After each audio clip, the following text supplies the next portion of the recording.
All right, guys, on a video or two ago, I mentioned that we had recently gotten in 1,000 perennials or whatever the number was, lots of perennials that were potting up, and we're working on those today. And I wanted to talk a little bit about the process of potting perennials and why this is important, and a word about patented perennials. So this is an important part of our nursery. I think it's an important part of any nursery, and if you're learning about nursery or just want more information about perennials and maybe how that process works, then maybe this video will be helpful to you today.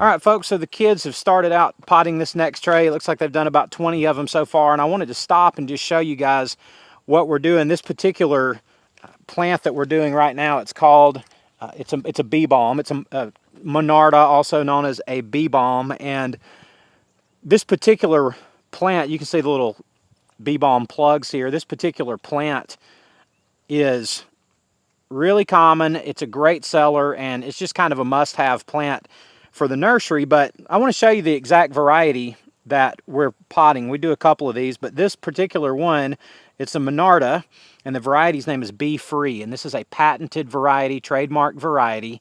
And there's a whole series of these B-E-E, of these bee Monardas. There's Bee Free, Bee You, Bee Merry. I don't know what all they are. They're really nice. Worth mentioning that they're patented, and you guys may think that I don't use patented plants. Well, I use a ton of patented plants in my nursery, and that doesn't go against anything that I've ever said. The thing about patented plants is not that you can't use them in your nursery, even a small nursery like mine.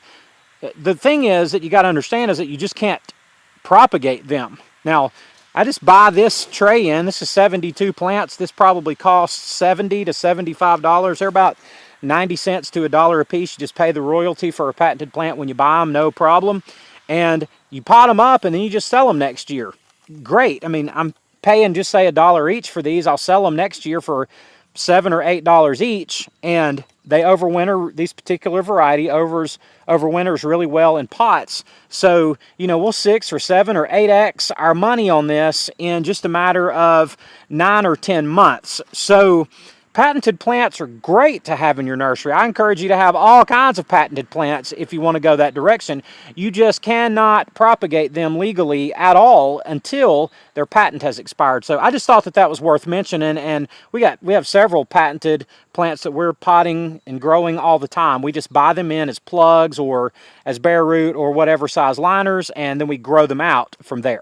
Now this is another perennial we're potting up, 72 count tray. It's a Dianthus, and it's called Rockin' Red. If you're not familiar with nursery plants, all that, then Dianthus is a really common plant. This is where we get carnations from, and this particular variety is Rockin' Red. It's a really common variety. Just here's an example of their flower. This just kind of has this one stray flower beginning to shoot up, but this thing will just put on a profusion of these red blooms in the spring. And this particular variety is an unpatented variety, Rockin' Red. There's also a Rockin' Pink, I think, and it's just a great plant to have in your nursery. They get pretty tall. You know, these things will get 20, 24 inches tall, and in the spring they're just really a showcase, and these things just fly out of here as quickly as we can pot them and grow them out. So, you know, it's just a plant and the kind of plant that you like to have in your nursery. So just another variety of perennial that we'll have next year, and these will overwinter well, so we like having them. Now this variety is a leucanthemum, also known as a Shasta Daisy, and this particular variety is called Alaska, and it is just kind of your standard classic Shasta Daisy. And kind of the distinction on these is that they get pretty tall. I have another variety of these that's very low growing, that only grows to 8, maybe 10 inches tall, that's called Snowcap. This variety, Alaska, grows much taller. So it's just a couple of different varieties of daisy that we have. I highly recommend having daisies in your nursery. It's such a recognizable plant. I mean, people come, you wouldn't believe how many people come to your nursery who don't know anything at all about plants. And when you have some plants that are such common household names like a daisy, like they sell really well. I'm not saying it's going to be your best seller or that you're going to sell thousands of them, but you at least need to have a daisy variety or two, because people don't know anything about plants and they go, oh, they've got daisies, I'll get those. Like there's some kind of comfort zone with daisy, and they're predictable and they're pretty and people know what they are. So we like to have a couple of varieties, and this will be the first year we've tried Alaska, but this plus the snowcap variety that we have, really nice pair of daisies for the nursery. Now here's a couple of varieties of plants I have here. This one here is another perennial that we've just potted up in the last few days called Creeping Phlox. This variety is just called Red Wings. It's beautiful, deep colored pink, early spring bloomer. So we really hope these will put on some growth in the next few weeks. Creeping Phlox overwinter really predictably, really well in pots. So they're a great plant to have in your nursery in the early days of spring, because it's really nice to have things in your nursery that are already blooming, you know, as soon as you're opening your nursery. And back here behind me, we actually got 2 trays of these, and this is it is a mouse-eared coreopsis, a tick seed. It's got different names, but little small plant, yellow blooms, and we sold a ton of these last summer. So we went big, or last spring, so we're going big on them this year, this coming year. So we've potted them up, and here they are growing out as well. And this is another Dianthus. I showed you the rockin' red just a moment ago. This is another Dianthus. This is a much more low-growing variety called Fire Witch, another unpatented variety, super easy to propagate by little cuttings off of them. But these are an absolute showpiece in the spring, and you can see what they do.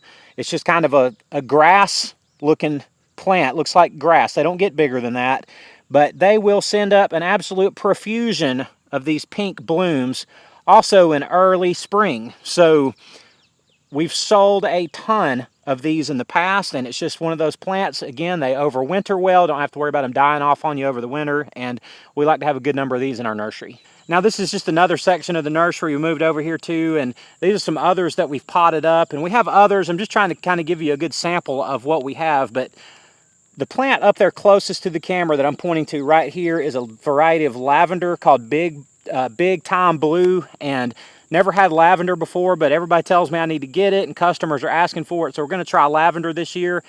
Guys, I have no idea if these overwinter in pots. If you have any experience with them in pots, I'd love to know if they overwinter or not. I just don't know. Again, we're learning as we go, so you know, it's worth taking a chance on some of these things, though. This is another bee balm variety here. This is raspberry something or other. I can't remember. There's a label.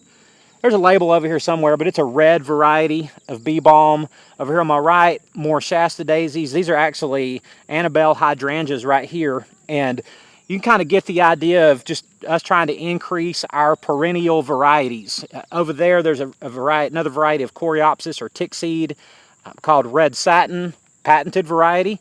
Just beyond that, right beside me, is a variety of Gara called Siskiyou Pink that we're working on or trying to grow out, seeing if they'll overwinter. We hope they will. And in addition to our crepe myrtles, butterfly bush, hydrangeas, and arborvitas that are behind me, this is another variety of perennial. This is a Baptisia or Baptisia, however you pronounce that. This is just a standard blue. I think it's called False Blue Indigo, I think. Yeah, it's just Australis. It's got a lot of names, but we've never tried to grow and overwinter this one in. But when I bought some sell-ready ones last year, they sold really well, so we thought we would try to grow them and overwinter them. And of course, they're right next to the Gara here. And this was a brand new plant to us last year, and I'd really never even heard of a Gara before. But Gara, as like it rhymes with a girl named Laura, so if I'm pronouncing that right. But beautiful plant. I mean, these things were absolutely gorgeous last year, so we wanted to take a chance on go ahead and getting some of these late summer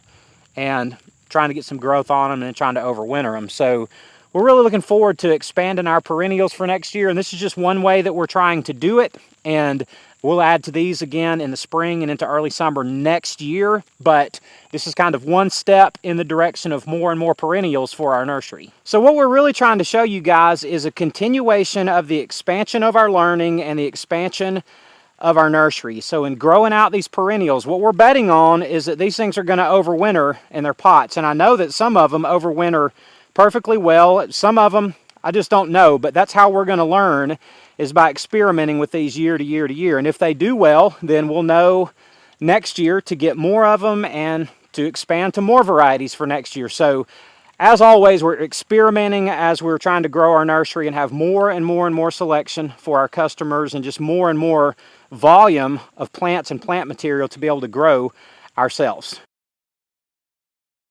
So guys, that's it for today's video. I love y'all, and as always, I appreciate you watching, and we'll see you on the next one.